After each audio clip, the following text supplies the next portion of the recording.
இயேசு உங்களை நேசிக்கிறார். பிரியமானவர்களே, இந்த நாளில் ஆண்டவர் நம்மளோடு பேசும்படியாய் வேதத்திலிருந்து ஒரு வசனத்தை கூட வாசித்து நாம் வாழ்க்கையில கடைபிடிக்கக்கூடிய ஆண்டவர் நம்மளோடு பேசுகிற காரியத்தை பார்ப்போம். அது எபேசியர் 6வது அதிகாரம் 5வது வசனம். வேலைக்காரரே, நீங்கள் கிறிஸ்துவுக்கு கீழ்ப்படுகிறது போல சரீரத்தின்படி உங்கள் எஜமான்களாய் இருக்கிறவர்களுக்கு பயத்தோடும் நடுக்கத்தோடும் கபடற்ற மனதோடும் கீழ்ப்படிந்து மனுஷருக்கு பிரியமாயிருக்க விரும்புகிறவர்களாக பார்வைக்கு ஊழியம் செய்யாமல் கிறிஸ்துவின் ஊழியக்காரரான மனப்பூர்வமாய் தேவனுடைய சித்தத்தின்படி செய்யுங்கள். அடிமையானாலும் சுயாதீனம் உள்ளவனாலும் அவனவன் செய்கிற நன்மையின்படியே கர்த்தரின் பலன் அடைவான் என்று அறிந்து மனுஷருக்கென்று ஊழியம் செய்யாமல் கர்த்தருக்கென்றே நல் மனதோட ஊழியம் செய்யுங்கள். எஜமான்களே அப்படின்னு சொல்றார் பாரு கீழே. அப்படியே நீங்களும் வேலைக்காரருக்கு செய்ய வேண்டியதை செய்து அவர்களுக்கு உங்களுக்கும் எஜமானவர் பரலோகத்தில் இருக்கிறார் என்று அவர்களுக்கு பட்சபாதம் இல்லை என்றும் அறிந்து கடும் சொல்லை விட்டு விடுங்கள். ஒரு எஜமானனாய் ஒரு இடத்துல நீங்க இருக்கிறீங்க அப்படின்னு சொன்னா வேலைக்காரர்களை அடிமைத்தனப்படுத்தாதபடிக்கு ஆண்டவர் எஜமானனுக்கு சொல்லுகிறார். நமக்கு மேல ஒருத்தர் இருக்கிறார், நம்மளை நடத்துகிறவர். அவருக்கு பயந்து வேலைக்காரர்களை சரியான முறையில் நடத்தும்படியாய் ஆண்டவர் வாஞ்சிக்கிறார். பிரியமானவர்களே, கடும் சொற்களால் தெளிவாய் போட்டிருக்கிறது. கடும் சொற்களால் அவர்கள் நீங்க என்ன செய்யக்கூடாதான், கடிந்து கொள்ளக்கூடாது அப்படின்னு சொல்லி. இல்ல ரொம்ப அடிமைத்தனம், பழைய காலத்தில் நடந்தது போல அடிமைத்தனத்துக்கு போல ஏதோ கீழ்த்தரமா அப்படி நடத்துற எந்த ஒரு எஜமானனும் அப்படி நடக்கக்கூடாது. இல்லை, கர்த்தரை அறிந்து கொண்ட கடவுள் பயம் நிறைந்த ஒவ்வொரு எஜமானன்களும் 4 பேர் உங்கள்கிட்ட வேலை செய்யறான், 10 பேர் வேலை செய்யறான், 1000 பேர் வேலை செய்யறாங்க, ஒரு 5000 பேர் வேலை செய்யறாங்க. நீங்க எஜமானனா இருக்கிற பொழுது அவர்களுக்கு நீங்க எஜமானனை இருக்கும் பொழுது எப்படி அவங்கள வேலை வாங்கணுமோ அப்படி 1000 பேர் உங்கள்கிட்ட வேலை செய்யறாங்க அப்படின்னு சொல்லி அவனை நாய் மாதிரி நடத்தக்கூடாது.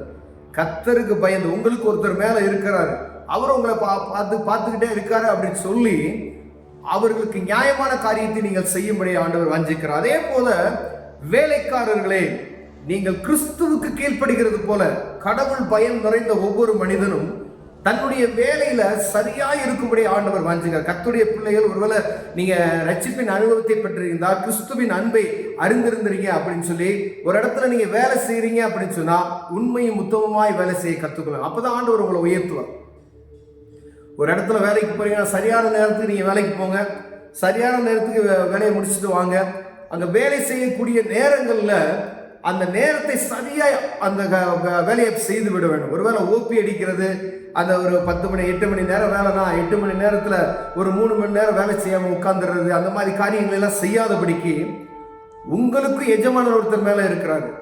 கர்த்தருக்கு பயந்து, அப்ப நீங்க கர்த்தருக்கு பயந்தீங்கன்னா தான் அந்த வேலையை உண்மையா செய்ய முடியும். இது யார் செய்ய முடியும்? கர்த்தருடைய பிள்ளைகள் உண்மையா இருக்கணும். முதல்ல ஒருவேளை நீங்க இந்த இடத்துல உண்மையான முறையில நீங்க வேலை செய்யல அப்படின்னு சொன்னா உங்களை உயர்த்த முடியாதுன்னு சொல்றார் ஆண்டவர். நீங்க கொஞ்சத்தில் உண்மையா இருந்தால் அநேகத்துக்கு உன்னை அதிகாரியா ஆக்குவேன் என்று ஆண்டவர் சொல்கிறார். பிரியமானவர்கள், எந்த காரியத்திலும் அவங்கவுங்க உண்மையின் பிரகாரம் ஆண்டவர் உயர்த்துகிறதுல வல்லமையுள்ளவராய் இருக்கிறார்.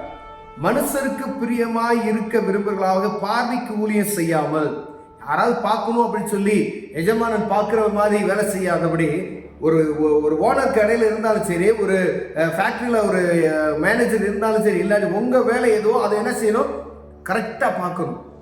அவங்க இருந்தா வேலை செய்யறது, இல்லைன்னா வேலை செய்யல அப்படின்னா அது நம்ம வாங்குற சம்பளத்துக்கு அது சரியாக இருக்காது. அது ஆண்டவருக்கு பிரியம் இருக்கு. நான் ரசிக்கப்படுவதற்கு முன்பதாய் ஒரு கம்பெனியில வேலை பார்த்தேன் பாருங்களேன்.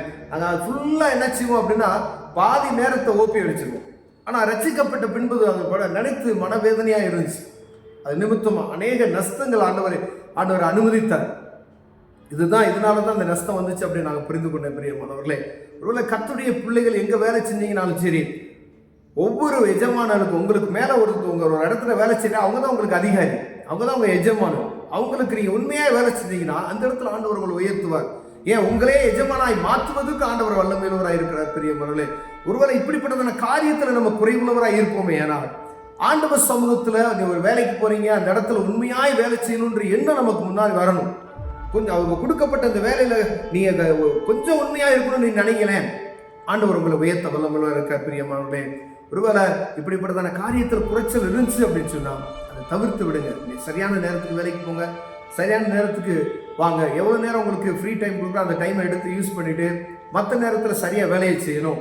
அதே மாதிரி கடையில் ஒரு இடத்துல உங்களுக்கு எஜமானன் போல ஒரு பொறுப்பை கொடுத்துருந்தாங்கன்னா அதில் உண்மையாக இருக்கணும். அதுதான் பண விஷயமா இருந்தாலும் சரி, பொருள் விஷயமா இருந்தாலும் சரி, உங்களுக்கு ஒருத்தர் 10 பேரை வைத்து மேய்க்கிறதுக்கு ஒரு வேலையை கொடுத்துருந்தாங்கனாலும் சரி, அது நீங்கள் உண்மையாக இருந்தீங்க அப்படின்னு சொன்னால் ஆண்டவர் உங்களை என்ன செய்வார்? உயர்த்துவார்.